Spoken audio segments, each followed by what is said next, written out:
Welcome to 360 Tamil. இன்னைக்கு இந்த வீடியோல ஒரு வெப் சீரிஸோட எக்ஸ்பிளனேஷன் பத்தி தான் பார்க்க போறோம். 2020ல தான் இந்த வெப் சீரிஸ் வந்தது. இது பேரு கண்ணாம்பூச்சி அப்படின்றது. இது ஒரு பக்காவான ஹாரர் த்ரில்லர் வெப் சீரிஸ்னு சொல்லலாம். முதல்ல இதோட பிளாட்டை பத்தி சொல்றேன். பிரியான்னு ஒருத்தங்க அவங்க பொண்ணு கூட புதுசா ஒரு பிளாட்டுக்கு வராங்க. அந்த பிளாட்டுக்கு வந்ததுல இருந்து அமானுஷ்யமா நிறைய விஷயங்கள் நடக்குது. திடீர்னு பொண்ணு காணாம போயிடுறாங்க. பொண்ணு இவங்களுமே தேடி அலைஞ்சிட்டு இருக்காங்க. அப்பதான் அதே அபார்ட்மெண்ட்ல இருக்க வேற ஒரு பிளாட்ல ஒரு மர்மம் இருக்கிறது இவங்களுக்கு தெரிய வருது. அதை சால்வ் பண்ணாதான் நம்ம பொண்ணு கிடைப்பான்றதை புரிஞ்சுக்கிறாங்க. அதை சால்வ் பண்றதுக்கு ட்ரை பண்றாங்க. கடைசியில சால்வ் பண்ணி பொண்ணை காப்பாத்தினாங்களா இல்லையான்னு சொல்றது தான் கதையா இருக்கும். நீங்க எதிர்பார்க்காத நிறைய திருப்பங்களை வச்சிருப்பாங்க. கண்டிப்பா உங்களுக்கு இந்த வெப் சீரிஸ் பிடிக்கும் நம்புறேன். எக்ஸ்பிளனேஷனுக்குள்ள போறதுக்கு முன்னாடி வீடியோக்கு ஒரு லைக் போடுங்க. அது மூலியமா இந்த வீடியோ இன்னும் நிறைய பேர்கிட்ட கொண்டு போய் சேர்க்கப்படும். மேற்கொண்டு டைம் வேஸ்ட் பண்ணாம நம்ம நேரடியா எக்ஸ்பிளனேஷனுக்குள்ள போயிடலாம். சீரிஸோட ஸ்டார்டிங் சீனே நம்ம ஹீரோயின் பிரியாவை காட்டுறாங்க. இவங்க பொண்ணு பேரு ஐஷு அப்படின்றது. ஒரு புரோக்கர் கூட தான் ஒரு பிளாட்டை பார்க்கறதுக்காக வந்திருக்காங்க. கேளம்பாக்கத்துல இருக்க ஒரு பிளாட்டை தான் பார்க்கறதுக்காக வந்திருக்காங்க. அவருமே ஹஸ்பண்டை பத்தி எல்லாம் கேட்கிறாரு. ஹஸ்பண்ட்லாம் இல்ல, நானும் என்னோட பொண்ணை தான் தங்க போறோன்ற மாதிரி சொல்லிட்டாங்க. பார்த்தோன்னே இவங்களுக்கு அபார்ட்மெண்ட்டை ரொம்ப பிடிச்சிருது. நான் இந்த பிளாட்டை ரெண்டுக்கு எடுத்துக்கிறேன் அப்படின்ற மாதிரிலாம் பேசி முடிச்சிடுறாங்க. இப்போ இவங்களோட திங்ஸ்லாம் வண்டியில வந்து இறங்குது. இவங்களுமே எடுத்து வச்சிட்டு இருக்காங்க.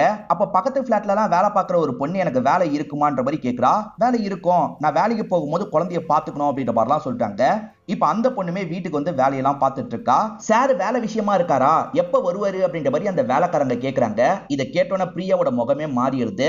அவர் வரமாட்டாரு, அவர் இறந்து போயிட்டாரு, இவ சின்ன பொண்ணா இருக்கும் போதே இறந்து போயிட்டாரு அப்படின்ற மாதிரி கொஞ்சம் சோகமா சொல்றாங்க. இந்த வேலைக்காரங்களும் ஆறுதல்லாம் சொல்றாங்க. இப்ப இவங்க வெளியே போனோம் அப்படின்ற மாதிரி சொல்றாங்க. நீங்க எங்க போறீங்க, நான் போறேன்னு வேலைக்காரங்க சொல்றாங்க. இல்ல நானும் எல்லா இடத்தையும் தெரிஞ்சுக்கணும்ல, அதனால பொண்ணை கூட்டிட்டு போறேன், நீ வீட்டை பார்த்துக்கோன்ற மாதிரி இங்க இருந்து கிளம்புறாங்க. இப்ப லிப்ட்ல கீழே வந்துட்டு இருக்காங்க. அப்ப வேற ஒரு ஃப்ளோர்ல ஒரு பாட்டி ஏறுறாங்க. என்னம்மா நீங்க புதுசா வந்திருக்கீங்களான்னு கேக்குறாங்க. இவங்களும் ஆமான்ற மாதிரிலாம் சொல்றாங்க. பக்கத்துல இருக்க டிபார்ட்மெண்டல் ஸ்டோருக்கு தான் வந்திருக்காங்க. சின்ன பொண்ணு இருக்கா பாத்தீங்களா, எனக்கு சாக்லேட் வேணும்ன்ற மாதிரி வேற ஒரு இடத்துக்கு கிளம்பிடுறா. இவளால அந்த சாக்லேட்டை எடுக்க முடியல. இந்த விஷயத்த ஒரு நபர் கவனிக்கிறாரு. என்ன சாக்லேட் வேணுமான்ற மாதிரி இவர் எடுத்து தராரு. எங்க பொண்ணு போனான்ற மாதிரி பிரியா தேடி வராங்க. பார்த்தா அந்த நபர் கூட பொண்ணு பேசிட்டு இருக்கா. இவங்களுமே பக்கத்துல வா அப்படின்ற மாதிரி கூப்பிடுறாங்க. தெரியாதவங்க கிட்ட பேசக்கூடாதுன்னு சொல்லியிருக்கேன்ல, இப்படிதான் பண்ணுவியான்ற மாதிரி பொண்ணு மேல கோவப்படுறாங்க. அப்பதான் ரெட் கலர் பால் வந்து இவங்களோட கால்ல இடிக்குது. ஒரு பொண்ணு விளையாடும் போதுதான் விழுந்திருக்குன்னு இவங்க புரிஞ்சுக்கிறாங்க. அந்த பொண்ணுகிட்டயே தந்துடுறாங்க. இப்ப மத்த இடத்துல இவங்க பொருள் எல்லாம் பார்த்துட்டு இருக்காங்க. திரும்பி அதே மாதிரி பால் வந்து இவங்க கால்ல இடிக்குது. என்ன திரும்பி போட்டிருக்கான்னு யோசிச்சு இவங்களுமே பாலை திரும்பி தந்துடுறாங்க. அந்த பொண்ணு திரும்பியே இவங்க கால் கிட்ட போடணுன்ற மாதிரி உருட்டி விடுறா. ஆனா இந்த வாட்டி இவங்க பார்த்து எடுத்து தர மாட்டாங்க. அந்த பொண்ணை லைட்டா முறைச்சு பார்த்துட்டு இந்த இடத்தை விட்டு கிளம்ப ஆரம்பிக்கிறாங்க. இப்ப ரெண்டு பேருமே வீடு வந்து சேர்ந்துடுறாங்க. லிப்ட்ல இவங்களோட ஃப்ளோருக்கு போலான்னு நினைக்கிறாங்க. பொண்ணு வேகமா லிப்டுக்குள்ள ஓடி போறா. பட்டனை பிரஸ் பண்றா. அம்மா வர வரைக்கும் வெயிட் பண்ணுன்ற மாதிரி சொல்றாங்க. பொண்ணு கேட்காம பட்டனை பிரஸ் பண்ணிடுறா. இவங்க காய்கறி எல்லாம் வேற கீழே சிந்திருது. அதனால பொண்ணு மட்டும் இப்ப போக ஆரம்பிக்கிறா. புரோக்கர் பிளாட்டை காட்டுறதுக்கு கூட்டு வந்தார்ல, அப்ப லிப்ட்ல லைட் விட்டு விட்டு எரிஞ்சிருக்கும். அதை பார்த்து பொண்ணு பயப்பட கூட வாய்ப்பு இருக்கு. நம்ம எப்படியாவது தடுக்கணும்ன்ற மாதிரி ஒவ்வொரு ஃப்ளோரா ஓடி வந்துட்டு இருக்காங்க. பொண்ணுமே லிப்டுக்குள்ள பயந்து போயிடுறா. காரணம் லைட் விட்டு விட்டு எரியுது. என்ன இந்த மாதிரிலாம் நடக்குது அப்படின்ற மாதிரி பொண்ணு யோசிச்சுட்டு இருக்கா. இவங்க வேகமா ஒவ்வொரு ஃப்ளோரா ஏறி வந்துட்டு இருக்காங்கல்ல. அப்ப 6வது ஃப்ளோர் கிட்ட வரும்போது லிப்ட் அங்க நின்று இருக்கிறது இவங்களுக்கு தெரிய வருது. அப்ப பொண்ணு இங்கதான் இறங்கி இருக்காளா அப்படின்ற மாதிரி யோசிக்கிறாங்க. ஒரு ஃப்ளோருக்கு 4 பிளாட் இருக்கும் போல. ஒரு பிளாட்டுக்கு பக்கத்துல தான் இந்த பொண்ணு நின்னுட்டு இருக்கா. இவ சொல்ல சொல்ல கேட்காம வந்துட்டால. இதனால இவங்களுமே கோவத்துல 2 அடி அடிச்சிடுறாங்க. இவங்களோட பொண்ணை பொறுத்த வரைக்கும் சரியா பேச முடியாது போல. இப்ப கொஞ்ச நேரத்துல இவங்க கிளம்பி போனதுக்கு அப்புறம் அந்த இடத்துல ரெட் கலர்ல ஒரு பால் உருண்டு வருது. இவங்க கிட்ட கோச்சுக்கிட்ட மாதிரி பொண்ணு கோவமா உட்காந்துட்டு இருக்கா. இவங்க வேலைக்காரிய பார்த்து பேசுறாங்க. அந்த 6வது ஃப்ளோர்ல ஏன் எல்லா பிளாட்டுமே காலியா இருக்குன்ற மாதிரி கேக்குறாங்க. அதுவாக்கா, அங்க ஒருத்தர் இறந்து போன மாதிரி நான் கேள்விப்பட்டேன், என்ன ஏதுன்னு எனக்கு டீட்டெயிலா தெரியலன்ற மாதிரி சொல்றாங்க. அங்கேயே நான் வந்திருப்பேன், ஏன்னா இறந்து போனதுனால கம்மியாவே வாடகைக்கு கிடைச்சிருக்கோம்ல அப்படின்ற மாதிரி பிரியா சொல்றாங்க. இப்ப பொண்ணை சமாதானப்படுத்துறதுக்காக பிரியா இந்த இடத்துக்கு வந்துடுறாங்க. அம்மாவோட நல்லதுக்காக தானே அடிச்சேன், சாரி சாரின்னு கேக்குறாங்க. பொண்ணுமே ஒரு ஸ்டேஜ்ல இந்த இடத்துல மன்னிச்சிடுறா. இப்ப பொண்ணை வெளியே கூட்டு வராங்க. ராட்னம்லாம் சேர்ந்த மாதிரி சுத்திட்டு இருக்காங்க. பொண்ணுக்கு லைட்டா ஜுரம் அடிக்கிற மாதிரி இருக்கு. ஏதாவது ஹாஸ்பிட்டலுக்கு கூட்டு போலான்னு நினைக்கிறாங்க. ஆனா தெரியாதனமா பர்ஸ ஒரு இடத்துல விட்டுட்டு இவங்க கிளம்பிடுறாங்க. இப்ப டாக்டருமே செக் பண்ணிட்டாரு. என்னென்ன மருந்துன்றதெல்லாம் எழுதி தந்துட்டு இருக்காரு. இப்ப ஃபீஸா 200 ரூபாய் கேக்குறாரு. இவங்க செக் பண்ணி பாக்குறாங்க. அப்பதான் பர்ஸை இவங்க விட்டு வந்திருக்காங்கன்னு தெரிய வருது. சாரி டாக்டர், பர்ஸை விட்டுட்டு வந்துட்டேன் அப்படின்ற மாதிரி சொல்றாங்க.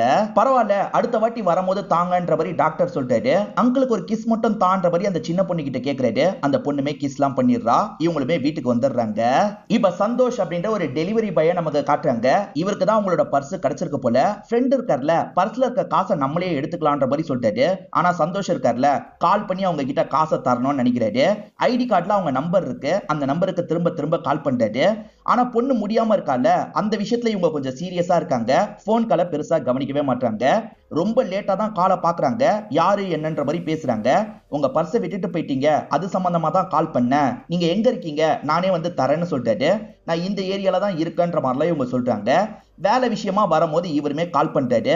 இவங்களுமே அந்த பர்ஸை வாங்குறதுக்காக இந்த இடத்துக்கு வந்துடுறாங்க. பர்ஸ்ல காசெல்லாம் கரெக்டா இருக்கு, இந்தாங்க காசுன்ற மாதிரி காசை தராங்க. இல்லங்க பரவாயில்ல இருக்கட்டும்ன்ற மாதிரி சொல்லிட்டாரு. அப்ப பக்கத்துல டீயாவது குடிக்கலான்ற மாதிரி இவங்களுமே ஒரு கடைக்கு கூட்டு வந்து டீ எல்லாம் வாங்கி தராங்க. ஜென்ரலா ரெண்டு பேருமே பேசிக்கிறாங்க. அதுக்கப்புறம் ரெண்டு பேருமே கிளம்புறதுக்காக பைக் எல்லாம் ஸ்டார்ட் பண்றாங்க. இவங்க ஸ்டார்ட் பண்றாங்க பைக் ஸ்டார்ட்டே ஆக மாட்டேங்குது. இருங்க நான் பாக்குறேன் அப்படின்ற மாதிரி அந்த சந்தோஷம் பார்த்துட்டு இருக்காரு. அப்பதான் இந்த வழியா நிறைய பேர் நடந்து போயிட்டு இருக்காங்க. ஏதோ கிறிஸ்டின் கூட்டம் நடக்குது போல, அதனால நிறைய பேர் நடந்து போயிட்டு இருக்காங்க. நிறைய புகைலாம் போட்டிருப்பாங்க. புகையில சுத்தி முத்தி என்ன நடக்குதுன்னே உங்களுக்கு கொஞ்ச நேரம் தெரியல. பார்த்தா திடீர்னு பொண்ணு காணாம போயிடுறா. பொண்ணு காணுன்ற விஷயத்த சந்தோஷ் கிட்ட சொல்றாங்க. இப்ப ரெண்டு பேருமே சேர்ந்த மாதிரி பொண்ணு எங்க போனான்ற மாதிரிலாம் தேடிட்டு இருக்காங்க. பொண்ணை கண்டுபிடிக்க முடியலன்னு ஃபீல் பண்றாங்க. இங்கதான் ஃபர்ஸ்ட் எபிசோட் முடியுது. இப்ப வேற ஒரு கதையில ராகவன் ஒருத்தரை காட்டுறாங்க. இவர் ஒய்ஃப் பேரு மீனா அப்படின்றது. மீனாவை கூட்டு போறதுக்காக அவங்களோட ஃப்ரெண்டு வந்திருக்காங்க. அவங்களோட பொண்ணு கூட தான் இந்த இடத்துக்கு வந்திருக்காங்க. பொண்ணு கிட்ட இவர் விளையாடிட்டு இருக்காரு. இப்ப அந்த ஃப்ரெண்டுமே மீனா கிட்ட பேசுறதுக்கு உள்ள வந்துடுறாங்க. ரெண்டு பேருமே சேர்ந்து ஃபங்க்ஷனுக்கு கிளம்புற மாதிரி பிளான் இருக்கு போல. இந்த பொண்ணையும் கூட்டு போணுமான்ற மாதிரி அந்த ஃப்ரெண்டு புலம்பிட்டு இருக்காங்க. பொண்ணு நான் இங்கேயே இருக்கன்ற மாதிரிலாம் சொல்றா. நீங்க பாத்துப்பீங்களா அப்படின்ற மாதிரி ராகவன் கிட்ட கேக்குறாங்க. எனக்கு என்ன வேலை இருக்கு, நான் பாத்துக்கிறேன்ற மாதிரி இவருமே சொல்லிட்டாரு. அப்ப ஓகேன்ற மாதிரி இவங்க ரெண்டு பேருமே கிளம்பி போயிடுறாங்க. இந்த சின்ன பொண்ணு கார்ட்டூன் தான் பாத்துட்டு இருப்பா. இவர் வேணும்ட்டே பேய் படம் மாதிரி வைக்கிறாரு. எனக்கு பயமா இருக்குன்ற மாதிரி இந்த பொண்ணு சொல்றா. எனக்கு பக்கத்துல வந்துரு அப்படின்ற மாதிரி இவர் சொல்லிட்டாரு. அந்த பொண்ணு பயத்துல பக்கத்துல வந்திருக்கால, அந்த பொண்ணு மேலே இவர் கைய போடுறாரு. ஒரு தப்பான இன்டென்ஷன்ல இப்படி பண்றாருன்ற மாதிரி நமக்கு காட்டுறாங்க. பிரியா பொண்ணை தேடி அலைஞ்சதை காமிச்சாங்கல்ல, பக்கத்துலயே ஒரு பார்க் இருக்கும். அந்த பார்க்ல பொண்ணு உட்காந்து ஊஞ்சல் ஆடிட்டு இருக்கிறது இவங்களுக்கு தெரியுது. இவங்களுமே வேகமா வந்து பாக்குறாங்க. அப்புறம் தான் அவங்க பொண்ணு இல்ல, வேற ஏதோ ஒரு பொண்ணு ஆடிட்டு இருக்கான்றது இவங்களுக்கு தெரிய வருது. இப்பதான் ஒரு பொண்ணு இருக்கால, உங்க பொண்ணு எங்க இருக்கான்னு எனக்கு தெரியும்னு சொல்லிட்டு போறா. இவங்களுமே அந்த பொண்ணை ஃபாலோ பண்றாங்க. என் பொண்ணு எங்க இருக்கா சொல்லுன்ற மாதிரிலாம் கேக்குறாங்க. என் கூட நீங்க கண்ணாம்பூச்சி விளையாடுங்க, என்ன நீங்க கண்டுபிடிக்கும் போது பொண்ணையும் கண்டுபிடிச்சிருவீங்கன்ற மாதிரி சொல்றா. இவங்களுக்கு ஒண்ணுமே புரிய மாட்டேங்குது. நீங்க போய் கண்ணை பொத்துங்க, நான் சொல்ற மாதிரி பாடுங்கன்ற மாதிரி அந்த பொண்ணு சொல்றா. வேற வழி இல்லாம இவங்களுமே கண்ணை பொத்துறதுக்காக பக்கத்துல இருக்க மரத்துக்கிட்ட வந்துடுறாங்க. இப்ப கண்ணை மூடி அந்த பொண்ணு சொல்ற மாதிரி பாடிட்டு இருக்காங்க. அந்த பொண்ணு லாங்ல இருந்து தானே சொல்லிட்டு இருந்தா, திடீர்னு அந்த பொண்ணு பக்கத்துல இருந்து சொல்ற மாதிரி இவங்களுக்கு தோணுது. சட்டுன்னு கண் முழிச்சு பாக்குறாங்க. அந்த மாதிரி ஒரு பொண்ணு இருக்கிற மாதிரியே தெரியல. கடைசி வரைக்கும் பொண்ணு கிடைக்கல. சந்தோஷம் இவங்களும் சேர்ந்த மாதிரி பக்கத்துல இருக்க ஸ்டேஷனுக்கு வந்துடுறாங்க. எங்க பொண்ணு காணோன்ற மாதிரிலாம் கம்ப்ளைண்ட் பண்ணிட்டு இருக்காங்க. இவர் யாரு, உங்க ஹஸ்பண்டா அப்படின்ற மாதிரி இன்ஸ்பெக்டர் கேக்குறாரு. இல்ல இவர் டெலிவரி பாய், எனக்கு ஹெல்ப் பண்ணாரு அப்படின்ற மாதிரிலாம் இவங்க சொல்றாங்க. சரி மேடம், டீடைலா கம்ப்ளைண்ட் கொடுத்துட்டு போங்க, விசாரிக்கிறேன்ற மாதிரி இன்ஸ்பெக்டர் சொல்லிட்டாரு. இங்க இருக்க கான்ஸ்டபிள் தான் டீடைல்லாம் வாங்கிட்டு இருக்காரு. தகவல் கேள்விப்பட்டு வேலை செய்யறவங்களும் இந்த இடத்துக்கு வந்திருப்பாங்க. இப்ப திரும்பி இவங்க ரெண்டு பேருமே சேர்ந்த மாதிரி ஆட்டோ பிடிச்சி வீட்டுக்கு வந்துட்டு இருக்காங்க. அப்போ ஒரு பையன் எனக்கு பர்த்டேன்ற மாதிரி உங்களுக்கு சாக்லேட் தரான். இவங்க விரக்தியில இருக்கிறதுனால வாங்காம அங்க இருந்து கிளம்புறாங்க. அந்த பாட்டியும் வழியில பாக்குறாங்க. இப்ப லிப்ட் மூலியமா இவங்களோட பிளாட்டுக்கு வந்துடுறாங்க. பார்த்தா பிளாட்ல தான் பொண்ணு இருக்கா. நீ எங்க போன, அம்மா பயந்தே போயிட்டேன் அப்படின்ற மாதிரி பொண்ணை சந்தோஷமா கட்டி பிடிச்சிட்டு இருக்காங்க. அப்பதான் ஏற்கனவே பால்ல ஒரு பொண்ணு விளையாண்டால, அந்த பொண்ணு இந்த இடத்துக்கு வரா. இந்த சின்ன பொண்ணுக்கு சிக்னல் கொடுக்குறா. இந்த சின்ன பொண்ணுமே அந்த பொண்ணுக்கு பக்கத்துல ஓடி போறா. ரெண்டு பேருமே சேர்ந்த மாதிரி இங்க இருந்து ஓடி போறாங்க. எங்க போற, நில்லுன்ற மாதிரி பொண்ணை துரத்திட்டு இவங்க ஓடிட்டு இருக்காங்க. இது எல்லாம் இவங்களுக்கு வந்த கனவா இருக்கும். இன்னும் இவங்க ஆட்டோல தான் வந்துட்டு இருக்காங்க. இப்பதான் இவங்க அபார்ட்மெண்ட் கிட்டே வராங்க. இவங்க அபார்ட்மெண்ட்டை நோக்கி நடந்துட்டு இருக்காங்கல்ல, அப்ப சின்ன பையன் என்னோட பர்த்டே அப்படின்ற மாதிரி சாக்லேட்டை நீட்டுறான். என்ன நடந்ததே திரும்பி நடக்குது அப்படின்ற மாதிரி இவங்க யோசிக்கிறாங்க. இப்ப பதட்டமா உள்ள வந்துட்டு இருக்காங்க. ஏற்கனவே ஒரு பாட்டி கிராஸ் பண்ணி போனதை பார்த்தாங்கல்ல, அதே மாதிரி கிராஸ் பண்ணி போறாங்க. இதனால இவங்களுமே வேகமா பிளாட்டுக்கு போகணும் அப்படின்ற மாதிரி செம்ம வேகமா பிளாட்டு கிட்ட வந்துடுறாங்க. பிளாட்டு கிட்ட பொண்ணு இருப்பாளான்னு எதிர்பார்க்கறாங்க. ஆனா பொண்ணு இல்ல. இதை நினைச்சு இவங்களுமே பயங்கரமா ஃபீல் பண்றாங்க. இங்க ஒரு பிளாஷ்பேக்கை நமக்கு காட்டுறாங்க. இவர் தான் பிரியாவோட ஹஸ்பண்டா இருப்பாரு. பிரியா எதையோ மறந்து தேடிட்டு இருக்காங்க போல. எங்க வச்சனே தெரியலன்ற மாதிரி புலம்பிட்டு இருக்காங்க. சாவி தானே இங்க இருக்குன்ற மாதிரி ஹஸ்பண்டும் எடுத்து தராரு. எப்பவுமே பதட்டப்படாத, பொறுமையா அனலைஸ் பண்ணு, மிஸ் பண்ணத கடைசியா எங்க பாத்தியோ அங்க இருந்து தேடுறத ஆரம்பின்ற மாதிரிலாம் சொல்லியிருப்பாரு. சரின்ற மாதிரி இவங்களுமே ஏத்திருப்பாங்க. இப்ப பிரசன்ட்ல அந்த விஷயத்தெல்லாம் யோசிச்சு பாக்குறாங்க. ஒரு பொண்ணை இவங்க பார்த்தாங்கல்ல, அந்த இடத்துக்கு திரும்பி போனா என்னன்ற மாதிரிலாம் யோசிக்கிறாங்க. இப்ப பார்க்குக்குள்ள இவங்க எகிரி குதிச்சு உள்ள வந்துடுறாங்க. பொண்ணை காட்டுறேன்னு ஒரு பொண்ணு சொன்னா பாத்தீங்களா, அந்த சின்ன பொண்ணை தான் இவங்க தேடிட்டு இருக்காங்க. எங்க இருக்கன்னு கேட்டுக்கிட்டே வந்துட்டு இருக்காங்க. அந்த இடத்துல தான் இவங்க பொண்ணோட ஷூ கிடைக்குது. இப்ப வாட்ச்மேனா இந்த இடத்துக்கு வந்து பாத்துடுறாரு. யார் நீங்க அப்படின்ற மாதிரிலாம் கேட்டுட்டு இருக்காரு. இந்த இடத்துக்கு தகவல் கேள்விப்பட்டு இன்ஸ்பெக்டர் வந்துடுறாரு. சார், என் பொண்ணு ஷூ இங்கதான் விழுந்து கிடக்குது சார், வேற ஒரு பொண்ணை நான் பார்த்தேன்ற மாதிரிலாம் இவங்க சொல்றாங்க. மேடம், இந்த மாதிரி பார்க்ல எகிரி குதிச்சு போறதெல்லாம் தப்பு. எங்க கிட்ட தான் கேஸ கொடுத்துருக்கீங்கல்ல, நாங்க பாத்துக்கிறோம், நீங்க முட்டாள்தனமா எதுவுமே பண்ணாதீங்கன்ற மாதிரி சொல்லிட்டாரு. யோ, சுத்தி இருக்க சிசிடிவி ஃபுட்டேஜ் எல்லாம் பாருங்கன்ற மாதிரி ஆளுங்க கிட்ட சொல்லிட்டாரு. ஆளுங்களும் ஏத்துக்கிறாங்க. என்னதான் இருந்தாலும் போலீஸ் மேலே உங்களுக்கு பெருசா நம்பிக்கை இல்ல, நம்ம ஒரு சைட்ல தேடணும் அப்படின்ற மாதிரி யோசிக்கிறாங்க. என் பொண்ணு காணோம், பாத்தீங்கன்னா தகவலை கொடுங்கன்ற மாதிரி போஸ்டர்லாம் ஒட்டுறாங்க. சந்தோஷமே இதுக்கு ஹெல்ப்லாம் பண்ணிட்டு இருக்காரு. இப்ப சுரேஷ்னு ஒரு பையனை காட்டுறாங்க. எப்ப பாரு லேப்டாப்ல எதையாவது பாத்துக்கிட்டே இருக்கான். அம்மாவும் கடைக்கு போய் ஒரு பொருள் வாங்கிட்டு வான்ற மாதிரி சொல்றாங்க. எப்ப பாரு கடைக்கு அனுப்புங்கன்ற மாதிரி இந்த சுரேஷும் புலம்பிக்கிட்டே இந்த இடத்தை விட்டு கிளம்ப ஆரம்பிக்கிறான். இப்ப சுரேஷை தேடி 2 போலீஸ் ஆபீசர்ஸ் வீட்டுக்கு வந்திருக்காங்க. யாரு என்னன்னு அம்மா கேக்குறாங்க. இல்ல லேப்டாப்பை வாங்கிட்டு வேற ஒரு லேப்டாப் தரதுக்காக தான் வந்திருக்கோன்னு போய் சொல்றாங்க. அவன் லேப்டாப்பை ஓபன் பண்ணி என்னெல்லாம் வச்சிருக்கான்றத பாக்குறாங்க. அப்பதான் சுரேஷ் வீட்டுக்கு வரான். சட்டுன்னு சுரேஷை லாக் பண்ண பாக்குறாங்க. சுரேஷ் இவங்க 2 பேரையும் தள்ளி விட்டு வேகமா ஓட ஆரம்பிக்கிறான். ஆனா இவங்க சுத்து போட்டு ஒரு ஸ்டேஜ்ல சுரேஷை புடிச்சிடுறாங்க. எதுக்காக சுரேஷை புடிச்சிருக்காங்கன்றது தெரியல. இப்ப பிரியா லிப்ட்ல வந்துட்டு இருக்கும் போது 6வது ஃப்ளோர்ல லிப்ட் ஆட்டோமேட்டிக்கா நிக்குது. பொண்ணு ஒரு பிளாட்டுக்கு போனா பாத்தீங்களா, அந்த பிளாட்டுக்கு பால் இருக்குல்ல, உருண்டி இவங்களை கூட்டு போகுது. என்ன இந்த இடத்துக்கு கூட்டு போகுது அப்படின்ற மாதிரி இவங்களுமே யோசிக்கிறாங்க. பேசாம பூட்டை உடைச்சிடலாமான்ற மாதிரிலாம் யோசிக்கிறாங்க. அந்த பிளாட்டுக்கு பூட்டு மட்டும் போட்ட மாதிரி இல்ல, சீல் வச்ச மாதிரியும் இருக்கு. பரவாயில்ல, உடைச்சிடலாம் அப்படின்ற மாதிரி ஃபயர் எக்ஸ்டிங்ஷரை வச்சு அடிச்சு இவங்க உடைச்சிடுறாங்க. இப்ப கதவை திறந்து உள்ள வந்து இவங்க செக் பண்றாங்க. ஹாப்பி பர்த்டே மஞ்சு அப்படின்ற மாதிரிலாம் எழுதி இருக்கு. அங்க இருக்க ஃபேமிலி போட்டோவை பாக்குறாங்க. அங்க இருக்க கப்பலுக்கு ஒரு பையன் ஒரு பொண்ணுன்றதே உங்களுக்கு தெரிய வருது. அந்த பொண்ணோட போட்டோவை பாக்குறவங்க ஷாக் ஆயிடுறாங்க. இவங்க ஒரு பொண்ணை பார்த்தாங்கல்ல, அந்த பொண்ணோட போட்டோ தான் இந்த இடத்துல இருக்கு. இந்த மஞ்சுக்கும் நம்ம பொண்ணு காணாமதுக்கும் என்ன சம்பந்தம் அப்படின்ற மாதிரி இவங்களுமே இந்த இடத்துல யோசிக்க ஆரம்பிக்கிறாங்க. இப்ப பாஸ்ட்ல நடக்கிறத நமக்கு காட்டுறாங்க. இந்த ராகவன் இருக்கார்ல, ஒய்ஃபோட ஃப்ரெண்டு பொண்ணு கிட்ட ஜாலியா விளையாடிட்டு இருக்காரு. இந்த விஷயத்த ஒய்ஃபும் அந்த ஃப்ரெண்டுமே தள்ளி உட்காந்து கவனிச்சிட்டு இருக்காங்க. நீ ரொம்ப லக்கி, என் பொண்ணு கூடயே இவ்வளவு விளையாடுறாரு, உங்களுக்கு ஒரு குழந்தை பிறந்தா ஜாலியா விளையாடுவாருன்ற மாதிரிலாம் சொல்றாங்க. எங்களுக்கு கல்யாணம் ஆகி 2 வருஷம் ஆயிருச்சு, பிசிக்கலா அவர் நெருங்கியே வரமாட்டாரு, அப்புறம் எப்படி குழந்தை பிறக்கும்ன்ற மாதிரி மீனா புலம்பிட்டு இருக்காங்க. அதுதான் விஷயமா, எப்படி அப்ரோச் பண்ணோம் நான் சொல்றேன் மாதிரி இந்த ஃப்ரெண்ட் ஐடியாலாம் கொடுத்துட்டு இருக்காங்க. அப்ப அவர் இருக்கார்ல, பொண்ணு கையில அழுக்காயிருச்சு, நான் வாஷ் பண்ணி கூட்டு வந்துடுறேன் அப்படின்ற மாதிரி வாஷ் பண்றதுக்காக கூட்டு போறாரு. இப்ப வாஷ் பண்ணிட்டு இருக்கார்ல, கதவை சாத்தாம வந்துட்டேன், இரு கதவை சாத்திடுறேன் அப்படின்ற மாதிரி அந்த பாத்ரூமோட கதவை இவர் சாத்த போறாரு. சந்தோஷ்னு ஒருத்தரை காட்டுவாங்கல்ல, 2 வருஷத்துக்கு முன்னாடி அவரோட லைஃப்ல நடந்த விஷயத்த காட்டுறாங்க. இவர் பாட்டு கேட்டுக்கிட்டே தான் பைக் ஓட்டுவாரு போல. அந்த மாதிரி ஓட்டிட்டு வரும்போது தெரியாதனமா ஒரு ஸ்கூல் பொண்ணை இடிச்சிடுறாரு. அந்த பொண்ணுக்கு என்னாச்சு ஏதாச்சுன்னு தெரியல. இவர் பார்க்கலாம்னு நினைக்கிறதுக்குள்ள ஆளுங்க சேர்ந்துடுறாங்க. இவர் பயத்துல பைக் எடுத்துட்டு அங்க இருந்து கிளம்பிடுறாரு. இப்ப கதை பிரசன்ட்டுக்கு வந்துருது. ஈரன் கிட்ட இருந்து கால் வருது, ஹெல்ப் பண்றதுக்காக வர முடியுமான்னு கேக்குறாங்க. நான் வரேன்ற மாதிரி இவர் சொல்லிட்டாரு. அந்த பிரியா யாரு என்னன்னே தெரியாது, எதுக்குடா தேவையில்லாம ஹெல்ப் பண்ற அப்படின்ற மாதிரி ஃப்ரெண்டு கேக்குறாரு. 2 வருஷத்துக்கு முன்னாடி நடந்தது உனக்கு தெரியும்ல, அந்த பொண்ணுக்கு என்ன ஆச்சுன்னு கூட எனக்கு தெரியல, அதனாலதான் இந்த பொண்ணுக்கு ஹெல்ப் பண்றதுக்கு முடிவு பண்ணிருக்கன்ற மாதிரி சொல்றாரு. இவங்க வேற ஒரு பிளாட்டை உடைச்சு உள்ள போய் பார்த்தாங்க பாத்தீங்களா, அதை பத்திலாம் சொல்றாங்க. நான் பார்க்ல ஒரு பொண்ணை பார்த்ததா சொன்னல, அதே பொண்ணோட போட்டோ தான் இந்த வீட்டுல இருந்ததுன்னு சொல்லிட்டு இருக்காங்க. அப்ப இன்ஸ்பெக்டரும் டீமும் இந்த இடத்துக்கு வந்துடுறாங்க. இவங்க பூட்டி வச்சிருக்க ஒரு பிளாட்டை உடைச்சு உள்ள போயிருக்காங்கல்ல, அதனால கம்ப்ளைண்ட் மாதிரி வந்திருக்கு. ஏன் மேடம் இப்படி பண்றீங்கன்னு கோவப்பட்டு இருக்காரு. சார், நான் பார்த்த பொண்ணு இந்த பிளாட்டை சேர்ந்தவ தான், அந்த பொண்ணை கண்டுபிடிச்சா என் பொண்ணை கண்டுபிடிச்சிடலாம் அப்படின்ற மாதிரிலாம் சொல்லிட்டு இருக்காங்க. அந்த பிளாட்டை பத்தி இவருக்கு தெரியல, ஆனா இவர்கிட்ட வேலை பார்க்குற அசிஸ்டன்ட்டுக்கு நல்லா தெரியுது. சார், 16 வருஷத்துக்கு முன்னாடி அந்த மஞ்சுன்ற பொண்ணு மிஸ் ஆயிட்டா சார், அவ எப்படி சார் இன்னும் சின்ன பொண்ணா இருப்பான்ற மாதிரிலாம் கேட்கிறாரு. மேடம், நாங்க இந்த கேஸை விசாரணை பண்றோம், நீங்க எதுவுமே பண்ணாதீங்க அப்படின்ற மாதிரிலாம் இன்ஸ்பெக்டர் சொல்லிட்டு இந்த இடத்தை விட்டு கிளம்பிடுறாரு. இல்ல, நான் அந்த பொண்ணை பார்த்தேன்ற மாதிரி இவங்களும் சந்தோஷ் கிட்ட சொல்றாங்க. மேடம், அந்த பொண்ணு எப்படி மேடம் நீங்க சின்ன பொண்ணா பார்த்திருக்க முடியும், இந்நேரத்துக்கு அந்த பொண்ணுக்கு 25 வயசுக்கு மேல இருக்கும்ன்ற மாதிரி சொல்றாரு. அப்ப நம்ம பார்த்தது ஒரு வேலை பேயான்ற மாதிரி இவங்க யோசிக்கிறாங்க. அந்த கேஸை பத்தி டீடைலா தெரிஞ்சுக்கணும்னு நினைக்கிறாங்க. அந்த கேஸ்ல ரைட்டரா இருந்தவரை பார்க்கறதுக்காக வந்துடுறாங்க. அந்த கேஸ்ல ஒரு இன்ஸ்பெக்டர் தான் ரொம்ப இன்வால்வ் ஆனாரு, பாவம் அந்த இன்ஸ்பெக்டர் இறந்து போயிட்டாரு அப்படின்ற மாதிரிலாம் இவர் சொல்லிட்டாரு. யார் அந்த இன்ஸ்பெக்டர் அப்படின்ற மாதிரி டீடைல் எல்லாம் கேட்டு இவங்க வாங்கிடுறாங்க. அந்த இன்ஸ்பெக்டரை பார்க்கறதுக்காக அவரோட வீட்டுக்கு வந்துடுறாங்க. அவரோட மிஸ்ஸஸ் கிட்டயும் பொண்ணு கிட்டயும் தான் பேசி பாக்குறாங்க. எப்படியாவது மஞ்சுவை கண்டுபிடிக்கணும்ன்ற மாதிரி எங்க கிட்ட சொல்லிக்கிட்டே இருப்பாரு.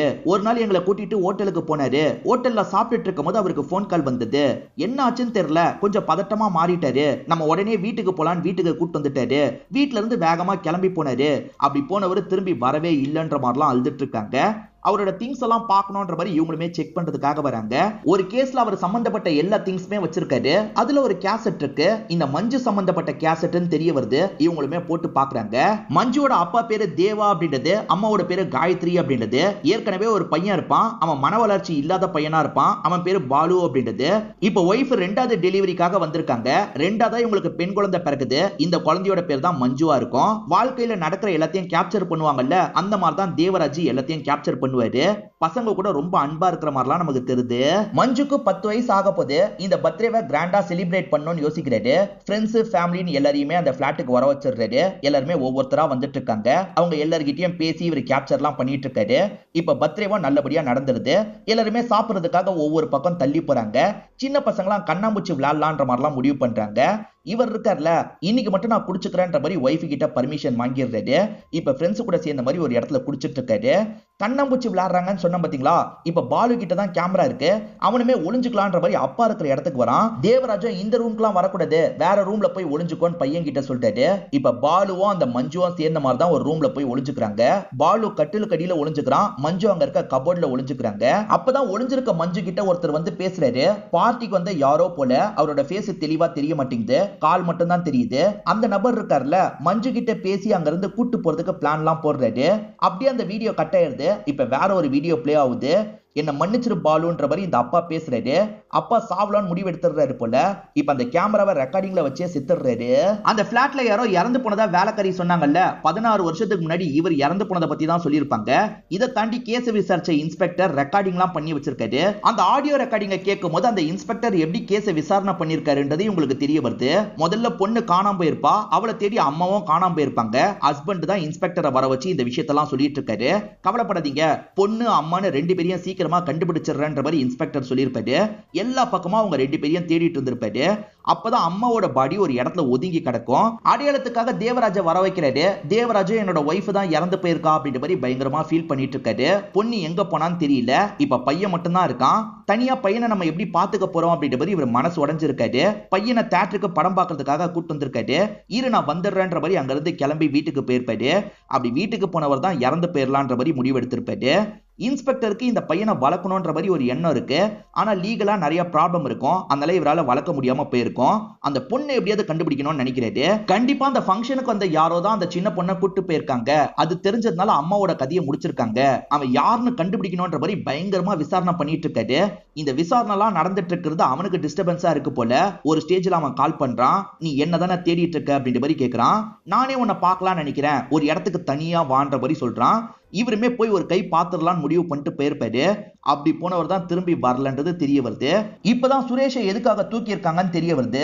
சின்ன பசங்களை வச்சு ஆபாச படம் இருக்கும் பாத்தீங்களா, அந்த மாதிரி ஒன்னதான் பார்த்திருக்கான். சார் லிங்க் வந்தது, அதனால தான் கிளிக் பண்ணி பார்த்தன்ற மாதிரிலாம் சொல்லிட்டு இருக்கான். இதை பத்தி இன்ஸ்பெக்டருமே சீனியர் கிட்ட சொல்லிட்டாரு. அதுக்கு சீனியர் இருக்கார்ல, இந்த மாதிரி ஆளுங்க பெருகிக்கிட்டே இருக்காங்க, ஏதாவது காரணம் சொல்லி தப்பிப்பாங்க. இவனுங்களை மாதிரி ஆளுங்களால தான் சின்ன சின்ன பொண்ணுங்களுக்கு எல்லாம் அபியூஸ் நடந்துட்டு இருக்கு. அதனால இவன் ஃப்ரெண்ட்ஸ்ல இருந்து எல்லாரையும் கூப்பிட்டு 4 தட்டு தட்டுங்கன்ற மாதிரி சொல்லிட்டாரு. சரி சார் நான் பாத்துக்கிறேன்ற மாதிரி இவருமே ஏத்துக்கிறாரு.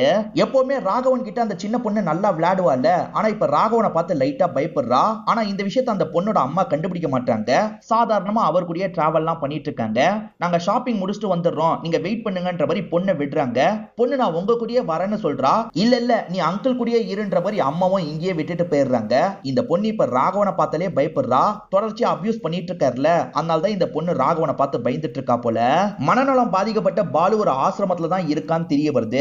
அவனுக்கு ஏதாவது தெரிஞ்சிருக்க வாய்ப்பு இருக்குல்ல, அவங்க கிட்ட பேசணும்னு நினைக்கிறாங்க. அதுக்கு நிறைய பர்மிஷன்லாம் தேவைன்னு அங்க இருக்கவர் சொல்லிட்டாரு. இவங்க காசை தந்து உள்ள போலான்னு முடிவு எடுக்கிறாங்க. அந்த பையனை பத்தி எல்லாம் இவர்கிட்ட கேக்குறாங்க. அந்த பையன் யாருகிட்டயும் பேசவே மாட்டான். யாருக்காவது பர்த்டே செலிப்ரேஷன் வந்தா மட்டும் வேகமா அந்த இடத்துக்கு வந்துருவான். கொஞ்ச நேரம் கிளாப் தட்டிட்டு அங்க இருந்து போயிடுவான்ற மாதிரி சொல்றாரு. இப்ப இவங்க ரெண்டு பேருமே அந்த பாலுன்ற பையனை பாக்குறதுக்காக வந்துடுறாங்க. உன் தங்கச்சி மஞ்சுக்கு என்னாச்சு, உன் அம்மாக்கு என்னாச்சு, எதை பத்தியாவது உனக்கு தெரியுமா, தெரிஞ்சதை சொல்லுன்ற மாதிரிலாம் கேக்குறாங்க. இதை கேட்டோன்னே இந்த பையன் கொஞ்சம் டிஸ்டர்ப்டா மாறிடுறான். இந்த பையனுக்கு ஏதோ தெரிஞ்சிருக்கு, ஆனா அதை சொல்ல முடியல போல. இவங்க கிட்ட என்னென்னமோ பண்ணிட்டு இருக்கான். அப்ப கரெக்டா அனுப்புன நபர் வந்துடுறாரு. என்ன பண்ணிட்டு இருக்கீங்க, தெரிஞ்சா எனக்கு தான் பிரச்சனை, கிளம்புங்கன்ற மாதிரி சொல்றாரு. வேற வழி இல்லாம இவங்க ரெண்டு பேருமே இந்த இடத்தை விட்டு கிளம்புறாங்க. ஈரனும் சந்தோஷம் திரும்பி பிளாட்டுக்கு வந்துட்டு இருக்காங்க. அப்பதான் அந்த பாட்டி கிராஸ் பண்ணி போறத பாக்குறாங்க. இதே பாட்டி அந்த பர்த்டே ஃபங்க்ஷன்லயும் கலந்துகிட்டதை இவங்க கவனிச்சிருப்பாங்க. இந்த பாட்டிக்கு தெரியும்ன்ற மாதிரி பாட்டி கிட்டே விசாரிக்க ஆரம்பிக்கிறாங்க. ஆமா, நான் உங்க வீட்டுல வேலைலாம் பார்த்திருக்கேன்னு இந்த பாட்டி சொல்றாங்க. அந்த பர்த்டே ஃபங்க்ஷன்ல என்ன நடந்ததுன்றதை யோசிச்சு சொல்ல முடியுமான்ற மாதிரி கேக்குறாங்க. அதெல்லாம் இன்னும் என்னோட கண்ணுக்குள்ளேயே இருக்குமான்ற மாதிரி இந்த பாட்டியும் நடந்த விஷயத்த சொல்றாங்க. காயத்ரி பிஸியா வேலை பார்த்துட்டு இருந்தாங்கல்ல, அதுக்கப்புறம் தான் பொண்ணு பையன் ரெண்டு பேருமே மிஸ் ஆகுறத நோட்டீஸ் பண்றாங்க. அங்க இருக்க பசங்க கிட்ட எல்லாம் கேக்குறாங்க. பசங்க தெரியலன்னு சொல்லிட்டு இருக்காங்க. இப்ப குடிச்சிட்டு இருக்க ஹஸ்பண்ட் கிட்ட கேக்குறாங்க. ஹஸ்பண்ட் தெரியலன்னு சொல்லிட்டாரு. இவங்களும் பாட்டியும் சேர்ந்த மாதிரி தான் தேடிட்டு இருக்காங்க. பையனுக்கு தலையில அடிபட்ட மாதிரி இருக்கான். என்னாச்சு ஏதாச்சுன்ற மாதிரி இவங்க குழம்பிட்டு இருக்காங்க. பொண்ணு எங்கன்னு தெரியல. ஆனா பையன் ஒரு பக்கம் கைய காட்டுறான். நான் போய் பாக்குறேன்ற மாதிரி இவங்களுமே பாக்குறதுக்காக போயிருப்பாங்க. அப்படி போனவங்க திரும்பி வரவே இல்லைன்ற மாதிரி இந்த பாட்டி சொல்றாங்க. இந்த பையனை பாக்குறதுக்காக அந்த இன்ஸ்பெக்டரும் இந்த பாட்டியை மட்டும் நடுவுல போயிருப்பாங்க. அதுக்கப்புறம் இவங்க போறதையும் நிறுத்திருப்பாங்க. அந்த பொண்ணை யாரோ கூட்டு போயிருக்காங்க. அதை பத்தி இந்த பையனுக்கு தெரிஞ்சிருக்கு போல அப்படின்ற மாதிரிலாம் பிரியா இந்த இடத்துல யோசிக்கிறாங்க. எங்க கிட்ட அந்த பையன் பேச மாட்டான், உங்ககிட்ட பேசுவான்ல, நீங்க பேசி கூட்டு வரீங்களா அப்படின்ற மாதிரி கேக்குறாங்க. சரிம்மா, நான் கூட்டு வரேன்ற மாதிரி பாட்டியும் இந்த இடத்துல ஏத்துக்கிறாங்க. பொண்ணுங்களை சப்ளை பண்ணுவாங்கல்ல, அந்த மாதிரி ஆளுங்களெல்லாம் வர வச்சு இன்ஸ்பெக்டரும் பேசிட்டு இருக்காரு. ஏன்னா இந்த லிங்க்ல அந்த சின்ன பொண்ணை யாராவது தூக்கி இருக்க வாய்ப்பு இருக்குன்னு நினைக்கிறாரு. நீங்க தப்பான வேலை பண்றவங்க எனக்கு தெரியும். ஆனா அதுல சின்ன பொண்ணுங்களை இன்வால்வ் பண்றது ரொம்ப மோசமானது. உங்க வீட்லயும் பொண்ணுங்க இருக்காங்க. அதெல்லாம் மனசுல வச்சு இந்த பொண்ணை பத்தி தெரிஞ்சா சொல்லுங்கன்ற மாதிரிலாம் கேக்குறாரு. எல்லாருமே தெரியலன்னு சொல்லிட்டாங்க. ஆனா ஒரு நபர் இருக்கார்ல, சார் எனக்கு தெரிஞ்ச ஒரு இடத்துக்கு ஒரு கிளைண்ட் வருவாரு, எப்பவுமே சின்ன பொண்ணுங்களை தான் கேட்பாரு அப்படின்ற மாதிரிலாம் சொல்றான். அந்த கிளைண்ட் பார்க்க எப்படி இருப்பாருன்ற மாதிரி இவர் கேக்குறாரு. ஹைட்டா இருப்பாரு சார், வெள்ளையா இருப்பாரு சார் அப்படின்ற மாதிரி சில விஷயங்கள்லாம் சொல்லிட்டு இருக்கான். இதை தாண்டி ஏதாவது க்ளூ தான்ற மாதிரி கேக்குறாரு. சார் அவன் வர கார்ல இந்த மாதிரி ஒரு டிராயிங் இருக்கும்ன்ற மாதிரி சொல்றான். சரின்ற மாதிரி இவரும் ஏத்துக்கிறாரு. அது யாருன்றதை கண்டுபிடிக்கணும்ன்ற மாதிரி யோசிக்கிறாரு. இந்த பையன் சில அடையாளங்கள் மூலியமா ஒரு நபரை பத்தி சொன்னான் பாத்தீங்களா, அந்த நபரை நமக்கு காட்டுறாங்க. அந்த நபர் டோஸ்ட் எல்லாம் ரெடி பண்ணிட்டு இருக்காரு. டைனிங் டேபிள்ல அவரோட ஒய்ஃப் உட்காந்துட்டு இருக்காங்க. அவங்களுக்கு பக்கத்துல அதை வச்சிடுறாரு. இப்ப இன்னொன்னு பிளேட்டை வேற யாருக்கோ கொண்டு போயிட்டு இருக்காரு. யாருக்கு கொண்டு போறாருன்னா ஐஷுக்கு தான் கொண்டு போறாரு. இப்பதான் அவர் யாருன்றதை காட்டுறாங்க. ஐஷுக்கு ட்ரீட்மெண்ட் கொடுத்த டாக்டரா இருப்பாரு. எனக்கு ஒரு முத்தம் மட்டும் தானு கேட்டார்ல, அவர் தான் இந்த விஷயத்த பண்ணிருப்பாரு. அந்த கூட்டத்துல புகை போடும் போது இவர் நைஸா வந்து அந்த பொண்ணை தூக்கி இருப்பாரு.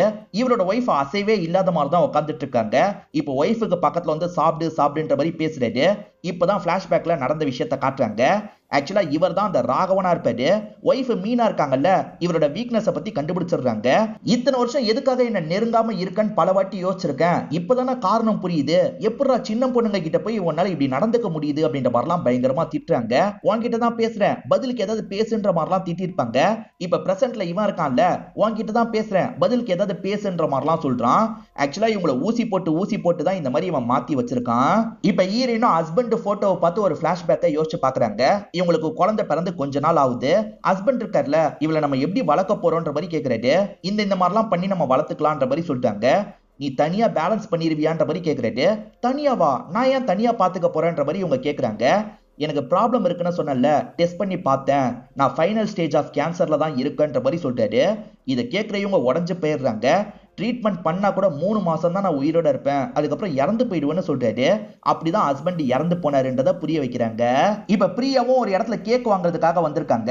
அந்த இடத்துக்கு கொஞ்ச நேரத்துல இந்த டாக்டர் வந்து நிக்கிறாரு. டாக்டரை இவங்களை பாக்குறாரு.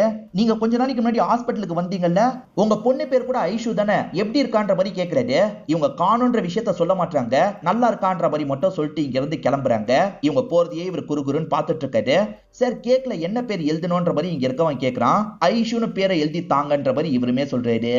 இப்ப அந்த பையனை பேசி கூட்டு வந்துட்டு இருக்காங்க. மேடம் வீட்டுக்கு தான் வந்துட்டு இருக்கோம் அப்படின்ற மாதிரிலாம் சந்தோஷ் கால் பண்ணி சொல்றாரு. ஆக்சுவலா இவங்க இருக்காங்கல்ல, இப்ப மஞ்சுவோட பிளாட்ல தான் இருக்காங்க. அந்த பர்த்டேக்கான செட்டப் எல்லாத்தையும் பண்ணிட்டு இருக்காங்க. அது மூலியமா அந்த பையனுக்கு ஞாபகப்படுத்தலாம் நினைக்கிறாங்க. ஆனா வந்துட்டு இருக்கும் போதே அந்த பையன் திடீர்னு ஆட்டை விட்டு இறங்கி ஓடிட்டு இருக்கான். எப்படியாவது பிடிச்சிடலாம் அப்படின்ற மாதிரி சந்தோஷம் ஆளுங்களும் ட்ரை பண்ணிட்டு இருக்காங்க. ஆனா ஒரு ஸ்டேஜ்ல மிஸ் பண்ணிடுறாங்க. மேடம் அந்த பையன் திடீர்னு இறங்கி ஓடிட்டான், எங்க ஓடுனானே தெரியலன்ற மாதிரிலாம் சொல்லிட்டு இருக்காங்க. அந்த பையன் மூலியமா மஞ்சுக்கு என்ன ஆச்சுன்றதை கண்டுபிடிச்சிடலாம், மஞ்சு மூலியமா நம்ம பொண்ணுக்கு என்ன ஆச்சுன்றதை கண்டுபிடிச்சிடலாம் நினைச்சிருப்பாங்க. எல்லாம் நாசமா போச்சுன்ற மாதிரி இங்க இருக்க பொருள் எல்லாத்தையும் தள்ளி விட்டுட்டு இருக்காங்க. கண்ணாடி பொருள்லாம் கீழே விழுந்து உடையுது. அதுல ஒரு பீஸை பாக்குறவங்க பேசாம கையை அறுத்துக்கலாமான்ற மாதிரிலாம் யோசிக்கிறாங்க. இங்கதான் 4வது எபிசோட நமக்கு முடிக்கிறாங்க. பாஸ்ட்ல நடந்த விஷயத்த காட்டுறாங்க. ஹஸ்பண்ட் 3 மாசத்துல இறந்து போயிடுவேன்னு சொன்னார்ல, இப்ப சாவர தருவாயில இருக்காரு. இப்ப ஐஷுக்கு நீ மட்டும் தான் இருக்க, ஐஷுவை எந்த ஒரு சூழ்நிலையிலயும் நீ விட்டுட்டு போயிடாத, ஐஷுவை நல்லபடியா பாத்துக்கோன்ற மாதிரிலாம் சொல்லிட்டு இறந்துருப்பாரு. இப்ப பிரசன்ட்ல அதை பத்திலாம் இவங்க யோசிக்கிறாங்க. இல்ல நம்ம கிவ் அப் பண்ணக்கூடாது, எப்படியாவது பொண்ணை கண்டுபிடிக்கணும்ன்ற மாதிரிலாம் யோசிக்கிறாங்க. அப்பன்னு பார்த்து பாலு இருக்கான் பாத்தீங்களா, இந்த இடத்துக்கு தான் வந்திருக்கான். ஆட்டோ விட்டு இறங்கி வேகமா அவன் பிளாட்டுக்கு தான் வந்திருக்கான் போல. வந்துட்டான்ற மாதிரி இவங்க சந்தோஷப்படுறாங்க. பாக்குற அவனுக்கு ஏற்கனவே நடந்த விஷயங்கள்லாம் கொஞ்சம் கொஞ்சமா ஞாபகம் வருது. இப்ப இவங்களுமே பக்கத்துல போய் பாலு என்ன நடந்தது சொல்லுன்ற மாதிரிலாம் கேக்குறாங்க. இவங்களே பார்க்க அவனோட அம்மா காயத்ரி மாதிரியே தெரியுறாங்க. இவனுமே அம்மா அம்மான்ற மாதிரி சொல்லிட்டு இருக்கான். என்னப்பா நடந்தது சொல்லுன்ற மாதிரி இவங்க கேக்குறாங்க. அந்த பையன் சொல்ல மாட்டான், கொஞ்சம் நர்வஸா மாறிடுறான், சோகமா உட்காந்துட்டு இருக்கான். அப்பன்னு பார்த்து இவங்களுக்கு இன்ஸ்பெக்டர் கிட்ட இருந்து கால் வருது. ஒருவேளை இன்ஸ்பெக்டர் பொண்ணை கண்டுபிடிச்சிட்டாரா அப்படின்ற மாதிரி இவங்களுமே கால் அட்டன் பண்றாங்க. இன்ஸ்பெக்டர் டாக்டர் தான் குற்றவாளின்றதை கண்டுபிடிச்சிருப்பாரு, சிசிடிவியை பார்த்து தான் கண்டுபிடிச்சிருப்பாரு. அதுதான் இவங்களுக்கு சொல்றதுக்கு ட்ரை பண்றாரு. ஆனா டவர் சரியா கிடைக்காததுனால அவர் பேசுறதே இவங்களுக்கு கேட்க மாட்டேங்குது. இப்ப பாலு வேகமா இங்க இருந்து ஓடி போறான். பாலு எங்க ஓடி போறான் பிடிக்கணும்ன்ற மாதிரி இவங்களும் பின்னாடியே ஓடி போயிட்டு இருக்காங்க. இந்த பாலு ஓடி போயிட்டு இருக்கான் பாத்தீங்களா, இந்த விஷயத்தெல்லாம் சந்தோஷோட ஃப்ரெண்டு பாக்குறாரு. மச்சான் நீ போட்டோல ஒருத்தனை பத்தி அனுப்புனல, அவன் இங்க தான்டா ஓடிட்டு இருக்கான் அப்படின்ற மாதிரிலாம் சந்தோஷுக்கு சொல்லிடுறாரு. அப்படியே கட் பண்ணி நமக்கு இந்த டாக்டரை காட்டுறாங்க. இந்த டாக்டர் ஒய்ஃபை உட்கார வச்சு மேக்கப்லாம் பண்ணிட்டு இருக்காரு. இன்னைக்கு ஐஷுவோட பர்த்டேவை கொண்டாட போறேன் அப்படின்ற மாதிரிலாம் சொல்லிட்டு இருக்காரு. இந்த டாக்டர் தான் கூட்டு போனாருன்றது பாலுக்கு தெரியும் போல. கரெக்டா டாக்டர் வீட்டுக்கு வந்துடுறான். அவரோட கார் வெளியே நின்னுட்டு இருக்குல்ல, கல்லெல்லாம் தூக்கி எரிஞ்சிட்டு இருக்கான். இப்ப டாக்டருமே சவுண்ட் கேட்டு கதவை திறந்து வெளியே வர ஆரம்பிக்கிறாரு. அதுக்குள்ள இவங்க இருக்காங்கல்ல, என்ன பண்ணிட்டு இருக்கன்ற மாதிரி இவனை தள்ளி கூட்டு போயிடுறாங்க. டாக்டர் வெளியே வந்து பார்க்கும்போது யாருமே இல்ல. ஏதோ கல்லி எறிஞ்ச மாதிரி சவுண்ட் கேட்டது அப்படின்ற மாதிரி யோசிக்கிறாரு. அதுக்கப்புறம் கதவை சாத்திட்டு திரும்பி வீட்டுக்குள்ள போயிடுறாரு. பாலு இந்த வீட்டை தான் மென்ஷன் பண்றானா, இந்த வீட்டை செக் பண்ணலான்ற மாதிரி இவங்களுமே உள்ள வந்துடுறாங்க. பார்த்தா ஹாப்பி பர்த்டே ஐஷுன்ற மாதிரி கேக் இருக்கு. இதை பார்த்து ஷாக் ஆகுறாங்க. அங்க இருக்க லேடி கிட்ட பேசலாம்னா அவங்க அசைவே இல்லாம உட்காந்துட்டு இருக்காங்க. ஏதோ இந்த வீட்டுல தப்பா இருக்கு, இது யாரோட வீடுன்ற மாதிரி இவங்க தேடி வந்துட்டு இருக்காங்க. அந்த டாக்டர் எங்க போனாருன்னு தெரியல. இவங்க ஒவ்வொரு இடமா தேடி வந்துட்டு இருக்காங்க. திடீர்னு பார்த்தா யாரோ மண்டையிலேயே அடிச்சிடுறாங்க. இவங்களை தண்ணிக்குள்ள முக்கிட்டு இருக்காங்க. இப்பதான் இவங்க லைட்டா கண்ணை திறந்து பாக்குறாங்க. எதிர அந்த டாக்டர் தான் உட்காந்துட்டு இருக்காரு. என்ன உன் பொண்ணை தேடி வந்தியா, இதுக்கப்புறம் உன் பொண்ணு உனக்கு கிடைக்க மாட்டான்ற மாதிரி சொல்றாரு. இங்க இருந்து எந்திரிச்சு கிளம்ப ஆரம்பிக்கிறாரு. அந்த பொண்ணை இதுக்கப்புறம் இங்க வச்சிருக்க கூடாது, வேற எங்கேயாவது கொண்டு போனோம்னு நினைக்கிறாரு. அவரோட காரை எடுத்துட்டு இந்த இடத்த விட்டு கிளம்பிடுறாரு. ஆக்சுவலா ஃப்ரெண்டு சொன்ன தகவல் மூலியமா சந்தோஷ் இந்த இடத்துக்கு வந்துடுறாரு. இப்ப சந்தோஷ் ஃப்ரெண்டு சேர்ந்த மாதிரி உள்ள வந்து ஈரனை காப்பாத்திடுறாங்க. இப்ப பொண்ணு எங்க கூட்டு போனான்னு ஃபாலோ பண்ணான்னு நினைக்கிறாங்க. ஆனா எங்க அவன் கூட்டு போனான்றது இவங்களுக்கு கிளியரா தெரிய மாட்டேங்குது. இப்போ ஒரு பகுதியிலேயே ஸ்டக் ஆகி நின்னுட்டு இருக்காங்க. அப்பதான் அந்த சின்ன பொண்ணு கண்ணுக்கு தெரியுறா. அதாவது மஞ்சுன்ற சின்ன பொண்ணு உங்களோட கண்ணுக்கு தெரியுறா. அந்த சின்ன பொண்ணு எங்கேயோ கூட்டு போறா. இவன் அந்த இடத்துக்கு கூட்டு போக வாய்ப்பு இருக்கு, பின்னாடியே போலாம் அப்படின்ற மாதிரி இவங்களுமே மஞ்சுவை ஃபாலோ பண்ணி ஒரு இடத்துக்கு வராங்க. ஒரு பழைய பில்டிங் இருக்கு, அதுக்குள்ளதான் வராங்க. அந்த இடத்துல பார்த்தா நிறைய பெரிய பெரிய கண்ணாடி கிளாஸ்லாம் இருக்கு. பார்த்தா இறந்து போன நிறைய சின்ன பொண்ணுங்க பதப்படுத்தி வைக்கப்பட்டிருக்கிறது இவங்களுக்கு தெரிய வருது. இதை பார்த்து இவங்க ஷாக் ஆயிடுறாங்க. ஆக்சுவலா அதுல ஒரு இடத்துல தான் மஞ்சு இருக்கா. அந்த மஞ்சுவை இவங்க சோகமா பாக்குறாங்க. நம்ம பொண்ணு எங்கன்ற மாதிரி இவங்க தேடிட்டு இருக்காங்க. அப்பதான் வெளியே சந்தோஷ் சண்டை போடுறது தெரியுது. இவங்களுக்கு பின்னாடி வந்த சந்தோஷ் இருக்காருல, டாக்டர் கண்ணில் பட்டிருக்காரு. டாக்டர் கூட சண்டை போட்டுட்டு இருக்காரு. இந்த டாக்டர் தான் அவரை போட்டு பயங்கரமா அடிச்சிட்டு இருக்காரு. இவங்க தடுக்கிறதுக்காக போறாங்க. இவங்களும் ஏடக்கூடமா அடி வாங்கிடுறாங்க. எனக்கு சின்ன பொண்ணுங்களை மட்டும் தான் பிடிக்கும், அவங்க வளர்ந்துட்டா எனக்கு பிடிக்கவே பிடிக்காது, அதனால தான் சின்ன பொண்ணுங்களா என்கிட்டயே வச்சுக்கிறன்ற மாதிரிலாம் இந்த டாக்டர் சொல்றாரு. இவங்களை பயங்கரமா அடி அடின்னு அடிச்சிட்டு இருக்காரு. இன்னும் கொஞ்சம் அடிச்சா இவங்க செத்து போயிடுவாங்க. அந்த சமயம் சந்தோஷ் இருக்கார்ல, வேகமா இந்த டாக்டரை தடுத்து சண்டை போடுறாரு. மேடம் இங்க இருந்து போயிடுங்க, மேடம் இங்க இருந்து போயிடுங்கன்ற மாதிரிலாம் சொல்றாரு. இந்த டாக்டர் இருக்கார்ல, சந்தோஷ திரும்பி போட்டு பயங்கரமா அடிக்கிறாரு. சந்தோஷ அடிச்சவரு இவங்களை பார்க்கலாம் திரும்புறாரு. பார்த்தா இவங்க காணாம போயிடுறாங்க. பிரியா இங்கதான் இருக்கன்னு தெரியும், எங்க இருக்க, ஒழுங்கா வெளியே வான்ற மாதிரி சொல்றாரு. ஆக்சுவலா சின்ன பொண்ணையும் காப்பாத்தி தான் இவங்க கூட்டு போயிருப்பாங்க. இப்ப பொண்ணு ஒரு இடத்துல ஒளிய சொல்றாங்க. அம்மா வந்துடுறன்ற மாதிரிலாம் தைரியப்படுத்திட்டு அங்க இருந்து கிளம்புறாங்க. இவருமே பிரியா எங்கன்ற மாதிரி ஒவ்வொரு இடமா தேடி வந்துட்டு இருக்காரு. இப்ப சட்டுன்னு இவரோட மண்டிலேயே யாரோ அடிக்கிறாங்க. யாருன்னு பார்த்தா இவங்க தான் அடிச்சிருப்பாங்க. தடுத்து சண்டை போறதுக்கு ட்ரை பண்ணிட்டாரு. ஆனா இவங்க இருக்காங்கல்ல, திரும்ப திரும்ப அவரை அடிச்சுக்கிட்டே இருக்காங்க. கொடூரமா அவரோட கதையை இந்த இடத்துல முடிச்சிடுறாங்க. பாலுவும் இந்த இடத்துக்கு வந்திருப்பான். பாலு இருக்கான் பாத்தீங்களா, மஞ்சு இருக்கிற கிளாஸை உடைச்சிடுறான். இப்ப மஞ்சுவோட பாடியை பார்த்து பயங்கரமா ஃபீல் பண்ணிட்டு இருக்கான். மஞ்சு எப்பயோ இறந்து போயிருப்பா, அவளோட பேய் தான் இந்த இடத்துக்கு இவங்களை வர வச்சிருக்குன்ற மாதிரி நமக்கு காட்டுறாங்க. இப்ப பொண்ணை காப்பாத்திட்டாங்கல்ல, நிம்மதி பெருமூச்சு வெறுறாங்க. அப்பதான் போலீஸுங்க இந்த இடத்துக்கு வராங்க. வழக்கம் போல போலீஸுங்க லேட்டா தான் வராங்க. இதோடயே இந்த சீரிஸோட கதையை முடிச்சிடுறாங்க. கண்டிப்பா இந்த சீரிஸ் உங்க எல்லாருக்குமே பிடிச்சிருக்கும்னு நம்புறேன். இந்த வீடியோ உங்களுக்கு பிடிச்சிருந்ததுன்னா லைக் பண்ணுங்க, கமெண்ட் பண்ணுங்க, மறக்காம 360 தமிழ் சேனலை சப்ஸ்கிரைப் பண்ணுங்க. தொடர்ச்சியா இந்த மாதிரி வீடியோக்கள் வந்துகிட்டே தான் இருக்கும்.